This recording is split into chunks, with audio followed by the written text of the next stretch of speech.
Hello student, मैं नदीम मंसूरी आपके सामने लेके आ चुका हूँ रेशियो एंड प्रोपोर्शन का क्लास लेक्चर 9। ठीक, तो आज हमारी 9th क्लास है रेशियो एंड प्रोपोर्शन की। इससे पहले वाला अगर आपने 8 लेक्चर नहीं देखे तो पहले आप उसे देखिए, उसके बाद में अगर आपको मैं वाकई में सीखनी है तो आप मेरे पहले वीडियो से पहले लेक्चर से स्टार्ट हो जाइए, आपको पूरी मैथ से जाएगी। ठीक है, हम समझते हैं इसको। लेक्चर 9 ये हमारा लास्ट लेक्चर रहेगा, या इसके बाद एक लेक्चर और हो सकता है। समानुपात के ए अनुपात बी समानुपात सी अनुपात डी, इसका मतलब कैसे होगा? तो आपको क्या करना है, मैंने पहले ही बताया था, आगे वाले का भाग दो, आगे वाले का भाग दो, तो ए बटा बी ये क्या हो जाएगा, सी बटा डी। ये चीज मैंने आपको सिखा रखी है। अगर आपको क्या कर रखा है कि ए अनुपात बी, बी अनुपात सी दे रखा है, अब आपको क्या करना है कि आपको ये एक नई चीज सीखनी है, प्रथम अनुपात। प्रथम अनुपात को कैसे सीखेंगे कि फर्स्ट और जो सेकंड नंबर पे आएगा उसका क्या होगा, डबल होगा। देखो मैं इसका क्वेश्चन पलट के दिखाता हूं आपको कि यदि ए बी का प्रथम अनुपात ज्ञात करो। प्रथम अनुपात एक दो संख्याएं दे रखी है, ए और बी, उनका प्रथम अनुपात हमें बताना है। तो हम कैसे करेंगे कि ए फर्स्ट अनुपात ज्ञात करना है, तो पहले नंबर पे तो हमने फर्स्ट लिख दिया। ए और बी दो संख्याएं हैं, तो सेकंड नंबर पे ए आएगी, और जो सेकंड नंबर पे आएगी वो वापस से क्या होगी, रिपीट होगी। जो सेकंड नंबर पे आएगी वो वापस से क्या होगी, रिपीट होगी। तो सेकंड नंबर वाली ए, तो वापस यहाँ पे क्या आ गया, ए, फिर कौन आ गया, बी। आप सूत्र याद करोगे, सूत्र याद ही करते रह जाओगे, कोई मतलब नहीं आएगा, क्योंकि सूत्र ही 4 होते हैं, कब तक याद करोगे? इसलिए तरीका सीखो। हमने क्या करा है, दूसरे वाले का भाग देना है। किसका भाग देना है, दूसरे वाले का, या आगे वाले का भाग देना है तो आगे वाले का भाग दे दिया। फिर इसमें आगे वाले का भाग देंगे तो ए बटा बी हो गया। हमें प्रथम अनुपात ज्ञात करना है, ए बट अपोन में ये ऊपर जाएगा तो ए स्क्वायर अपॉन बी हो जाएगा। इसका एक क्वेश्चन करके देखते हैं, 5:7 का प्रथम अनुपात ज्ञात कीजिए। तो 5:7 का प्रथम अनुपात हमें क्या करना है, ज्ञात करना है। देखो 5:7 का कौन सा अनुपात ज्ञात करना अपन को, प्रथम अनुपात। तो पहले नंबर पे आ गया अपने फर्स्ट, पहला ही अनुपात ज्ञात करना है। फिर अनुपात दूसरे नंबर पे कौन आ जाएगा, 5। फिर जो दूसरे नंबर पे आ जाओ उसका क्या होता है, रिपीटेशन होता है, तो वापिस से कौन आ जाएगा, 5, और फिर क्या हो जाएगा, 7। मैंने आपको ये बताया है कि आगे वाले का भाग देंगे तो फर्स्ट अपॉन कितना हो जाएगा, 5, और सेकंड में भी आगे वाले का भाग देंगे तो 5 अपॉन कितना हो जाएगा, 7। तो हमारे प्रथम अनुपात कितना आ जाएगा, ये 5 बटा में ऊपर चल जाएगा तो कितना हो जाएगा, 25, और बटा में कितना आ जाएगा, 7। मतलब हमारे प्रथम अनुपात कितना आ गया, 25:7। समझ में ही आपके क्वेश्चन, बड़ी आसानी से हमने क्वेश्चन करके देख लिया। लिख लीजिए आप अगर किसी को लिखना है।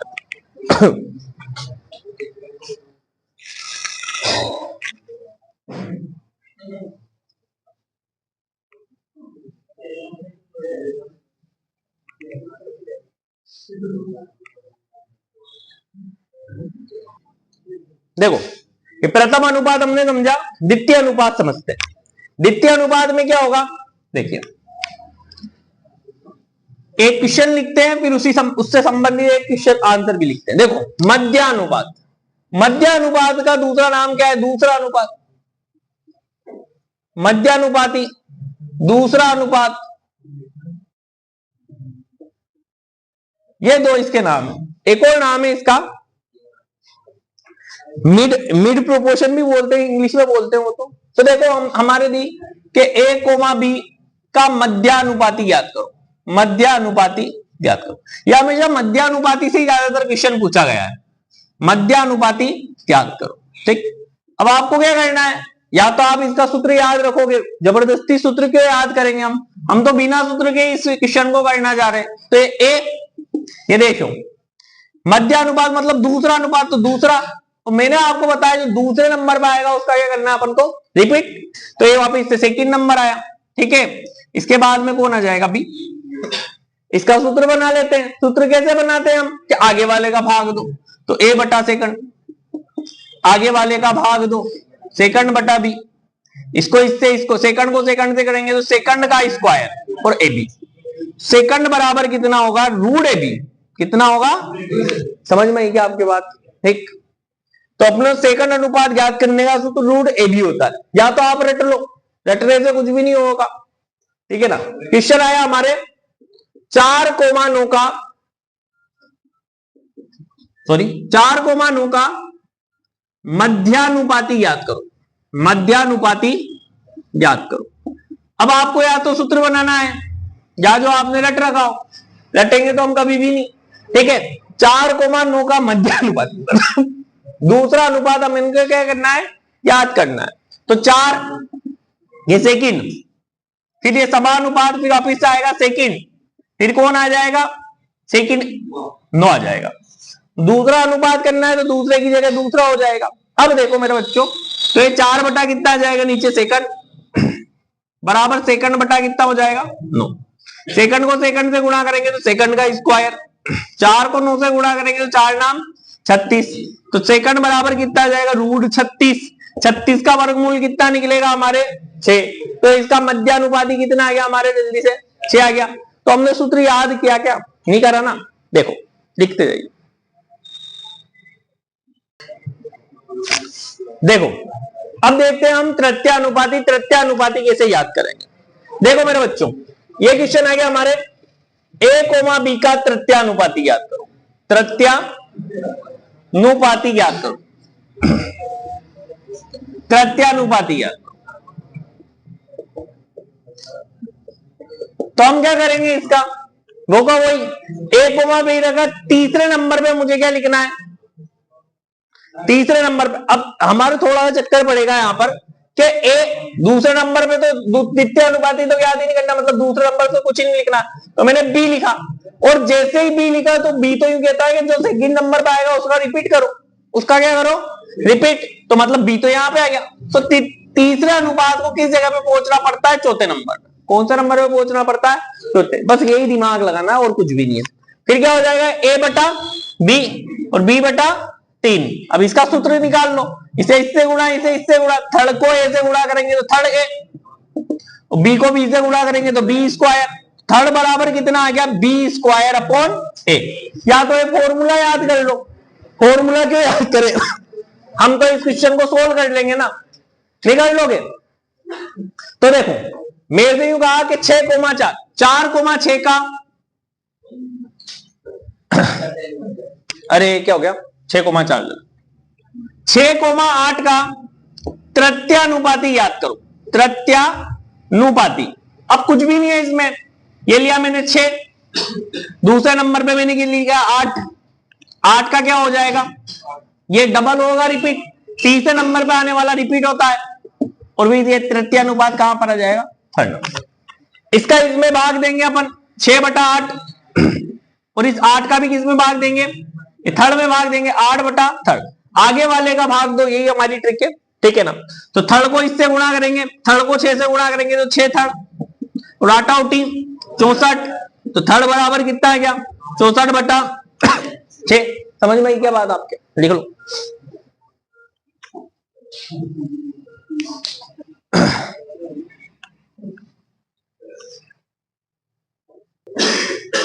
देखते हैं अपन, हमने प्रथम अनुपात देख लिया, द्वितीय अनुपात देख लिया, तृतीय अनुपात देख, चतुर्थ अनुपात देखते हैं। अब चतुर्थ अनुपात में क्या होगा आपके, कि 3 संख्याएं देके रखेगा। कितनी संख्याएं देके रखेगा, 3। तो वो पूछेगा ए बी सी का चतुर्थ अनुपात ज्ञात करो। ए बी सी का चतुर्थ अनुपात, है ना। तो अपन क्या लिखेंगे, ए, बी, और यहां समानुपात के बाद में आपको सी लिखना पड़ेगा। यहां पर रिपीटेशन नहीं होगा, और चौथा याद करना है तो चौथा चौथे की जगह। इसमें 3 संख्याएं होती है, कितनी संख्याएं होती है, 3, इसलिए कोई भी रिपीट नहीं होती। तो a बटा बी और सी बटा 4। तो अपन को 4 याद करना है, 4 को a से करेंगे तो a4, b को c से गुणा करेंगे तो bc। तो 4 बराबर चौथा अनुपात बराबर bc अपॉन कितना आ गया, a आ गया। देखो इसका क्वेश्चन 2, 3, 5 का चतुर्थ अनुपात क्या हो जाएगा, ये 2, फिर आ जाएगा 3, फिर समानुपात 5, फिर कौन आ जाएगा 4। ऐसा ही तो सिखाया, इसमें कोई भी रिपीटेशन होता ही नहीं है, क्योंकि 3 संख्या है। चौथा खुद पूछ रहा है वो, ये 2/3 आगे वाले का भाग दो, 5/4 आगे वाले का भाग दो, 4 को 2 से, इसको इससे, 4 को 2 से गुणा करा तो 2 × 4, 5 को 3 से गुणा करा 5 × 3 = 15। तो चौथा बराबर कितना, देखिए स्टूडेंट, ये वाला क्वेश्चन, एक्स और वाई दो संख्या है जिनका मध्यानुपाती 16 है। तो मध्यानुपाती कितना है? 16। मध्यानुपाती का सूत्र क्या होता है? Root A B. तो रूट ए बी बराबर 16, तो ए बी बराबर कितना होगा? 16 का स्क्वायर मतलब 256। हमारे ए बी की जगह एक्स वाई दे रखे, तो हमने एक्स वाई लिख दिया। यहां से वाई की वैल्यू निकाली 256/1। तृतीयानुपाती कितना दे रखा था हमें? 128। तो एक्स अनुपात वाई समानुपात वाई 128। ठीक, X upon Y, Y upon 128। 128 को x से गुणा करेंगे तो ये, y को y से गुणा करेंगे तो y स्क्वायर। अब हमें y की वैल्यू 256/x हमने रखी, 256/x रखी। तो x क्यूब बराबर कितना है हमारे? 512। हम जानते हैं कि ये किसका क्यूब होता है? 8 का होता है। तो हमने डायरेक्टली वैल्यू निकाल ली, x बराबर 8। हम यहां पर y की वैल्यू भी निकाल सकते हैं कि y की वैल्यू मान रखा हमने 256/8। ठीक, तो ये कितना आ रहा है? 8 या 24 और 8 दूनी 16। एक तो आंसर आया हमारे 8 और एक आंसर आया हमारे 32। आप 1 मिनट के लिए जल्दी से, आपको मैंने क्या बताया था? आपको ऑप्शन बताए थे। इसके ऑप्शन क्या कहते हैं बेटा? ऑप्शन बताओ मुझे। 16 18 32 8 है ना, और क्या 16 5। देखो, हमें इतना क्वेश्चन करने की जरूरत ही नहीं थी इसे, क्योंकि इतना क्वेश्चन करेंगे वो तो वो करेंगे, ये चौथी पांचवी के बच्चे करेंगे। यहां तक पहुंचने में हमसे कहीं ना कहीं मिस्टेक हो ही सकती है, मेरे से ही होगी थी अभी। ठीक, तो अगर हम इतनी लेंथी स्टेप करेंगे तो हमारे कभी भी क्वेश्चन क्या है कि कभी भी नहीं आ पाएगा। ठीक, आपको क्या करना है कि इस क्वेश्चन को इस टाइप से करना है। आपको दे रखा है इसने रूट ए बी बराबर 16, ए बी बराबर कितना आ गया? 256। एक्स और वाई का गुणनफल कितना है? 256। मैंने एक समीकरण बना ली कि मुझे एक्स और वाई को गुणा करूंगा तो 256। मुझे याद भी क्या करना है? एक्स और वाई, मतलब जो भी आंसर दे रखा होगा वो एक्स और वाई होगा। हमने इन दोनों को गुणा किया, 8 को 8 छंग 48, इसके तो यूनिट डिजिट 3 आएगा। पीछे पीछे वालों को गुणा करते हैं बस। 8 छंग 48, पीछे 8 आ रहा है, मेरे पीछे कितना आना चाहिए? 6, मतलब ये ऑप्शन मेरा 3। 6 पंजेगा 30, इसके पीछे 0 आएगा, मतलब ये ऑप्शन मेरा नहीं है।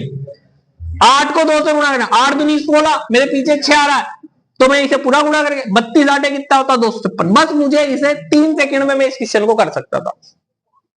आपको इतना ऐसे क्वेश्चन जो आते हैं तो ये क्वेश्चन फंसाने के लिए ही तो आते हैं। इसे कहते हैं कौन सी इक्वेशन है? ये हमारे आरी द्विघात समीकरण बन गई थी, तो द्विघात समीकरण को करने का तरीका यही होता है। समझ लो एक बार हो, आपने क्या करा? एक इक्वेशन बनाई, दूसरी इक्वेशन बनाएंगे, फिर इधर से उधर मान डालेंगे, नहीं होगा भैया, इसमें तो बहुत टाइम लग जाएगा।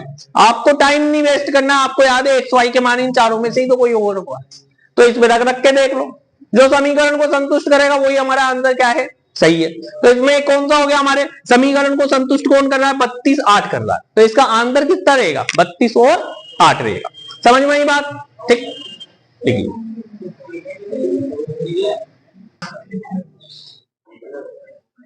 एक्स और वाई दो संख्या है जिनका मध्य अनुपात 8 है। मध्य अनुपात कितना है? 8। हमें सेकंड अनुपात दे रखा है 8। ठीक, यहां हम लिख लें कि मध्य अनुपात कितना है? 8 होता है। मध्य अनुपात का सूत्र कितना होता है? Root A B. Root A B बराबर कितना दे रखा है? 8। तो ए बी बराबर कितना हो जाएगा? 8 × 64।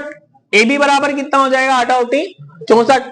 ए बी की जगह एक्स तो वाई है, मतलब पहला एक्स है, दूसरा कौन है? वाई। जिन दो संख्याओं का गुणा 64 के बराबर है वही मेरा आंसर क्या है? सही है। देखो 32 को 3 से गुणा करेंगे तो कितना आएगा?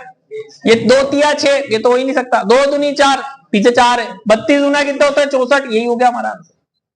फिर भी चेक करना, हमारा कर्तव्य बनता है कि और कोई तो नहीं बनता। 64 को इससे गुणा करेंगे, हो ही नहीं सकता। 28 दूना 56 होते हैं। तो मेरे 3 ऑप्शन क्या हो गए? गलत। एक ऑप्शन मेरा सही हो गया, मतलब कितने जल्दी हुआ। अगर इसे तरीके से करूं तो कितने मिनट लग जाएंगे? 5 मिनट से ज्यादा लग जाएंगे, और जो तरीके पे पहुंच गया वो हो गया गलत, वो रह गया सिलेक्शन से। ठीक है, देखो सतत अनुपात क्या है? सतत अनुपात। सतत अनुपात मतलब कंटिन्यू। ए अनुपात बी समानुपात होगा बी अनुपात सी, समानुपात होगा सी अनुपात डी, समानुपात होगा डी अनुपात ई। तो मतलब इसमें बी बराबर होगा, सी बराबर होगा, डी बराबर होगा। तो इसे ऐसे नहीं लिख सकता हूं ए अनुपात बी अनुपात सी अनुपात डी। लिख सकता हूं ना। इसी को कौन सा अनुपात कहते हैं अपन? सतत अनुपात कहते हैं। इसका क्वेश्चन कैसा आता है वो समझो आप, क्योंकि यही सबसे ज्यादा इंपॉर्टेंट है ना। क्या कहता है ये? इसे कहा 16, 19 और 23, 16, 19 और 23 को सतत अनुपात में बदलने के लिए, को सतत अनुपात में बदलने के लिए क्या घटाएं? बदलने के लिए क्या घटाएं? अब करने वाले तो करते रह जाएंगे, लेकिन आपके पास में क्या है, शॉर्ट ट्रिक भी तो है। ठीक है, ऑप्शन इतना दे रखा 2, 6, 4 और 17। क्या दे रखा? 2, 6,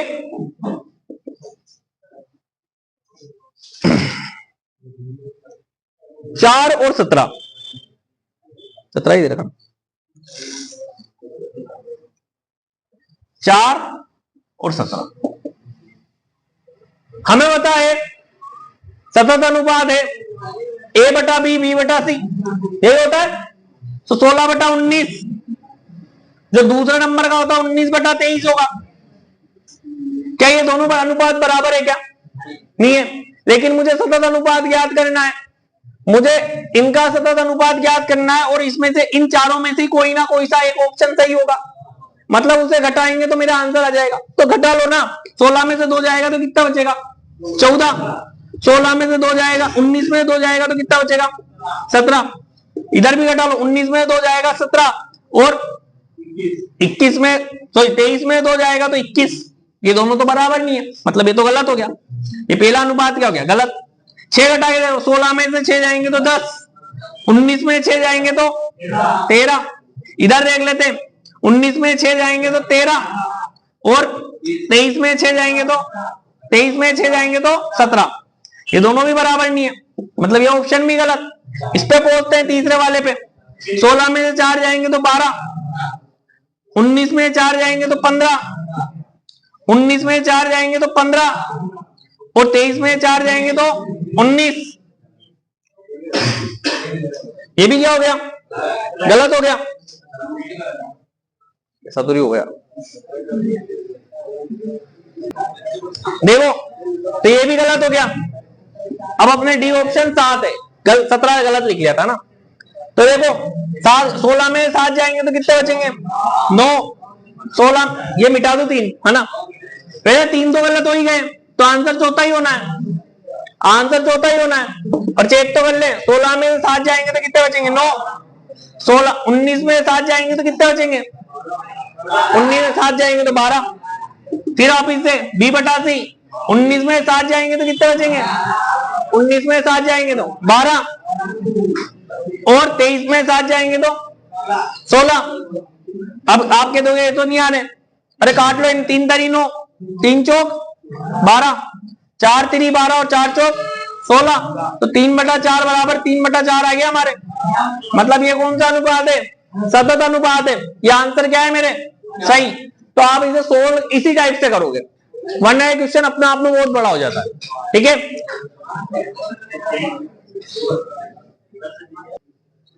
ये कह रहा है एक हीरे की लागत उसके वजन के वर्ग के समानुपाती है। वजन के वर्ग के क्या है? समानुपाती। मतलब जो भी उसका क्या है वजन है, वो उसकी क्या है? रेट के बराबर है। हीरे की लागत, लागत का मतलब मूल्य, ठीक है ना। तो वजन के क्या है? समानुपाती। हीरा जो है वो 1:2:3 के अनुपात में उसके वजन के साथ टूट जाता है, मतलब उसके 3 टुकड़े हो गए। जैसे कि हीरा क्या था? 1000 ग्राम का था, तो उसके 3 पार्ट हो गए। ठीक है, तो यदि हीरे के मूल्य में हानि 4400 रुपये हुई, अब उसका वजन में टूट गया। यह कह रहा है कि जो उसका जो मूल्य है, उसका जो मूल्य है, उसका जो कॉस्ट प्राइस है, वो उसके वजन के समानुपाती है, जो भी उसका वेट है। ठीक है, उसका जो भी मूल्य है उसके वो क्या है? समानुपाती। हमारे हिसाब से उसका वजन कितना अनुपात में टूटा? 1 2 3, मतलब उसका कुल वजन पहले कितना था? 3 2 5 और 1 6। तो पहले उसका जो मूल्य था, पहले उसका जो कॉस्ट प्राइस था, वो 6 के स्क्वायर के बराबर में था। समझ में आई क्या आपके? 1 + 2 + 3, 3 2 5 और 1 6, मतलब 6 ग्राम, 600 ग्राम का होगा ये मान लो। पहले वो 600 ग्राम का था तो 600 ग्राम की स्क्वायर के बराबर था, या 6 ग्राम का था तो 6 के स्क्वायर के बराबर था। उसके बाद में क्या हुआ, उसके बाद में क्या हुआ कि वो टूट गया, तो उसका मूल्य जो है, पहले तो ये मूल्य था, तो इसे सोल्व कर लेता हूं मैं। मूल्य बराबर कितना हो गया, 36। कितना है, 36। अब टूटने के बाद, टूटने के बाद उससे कहा, क्या कहा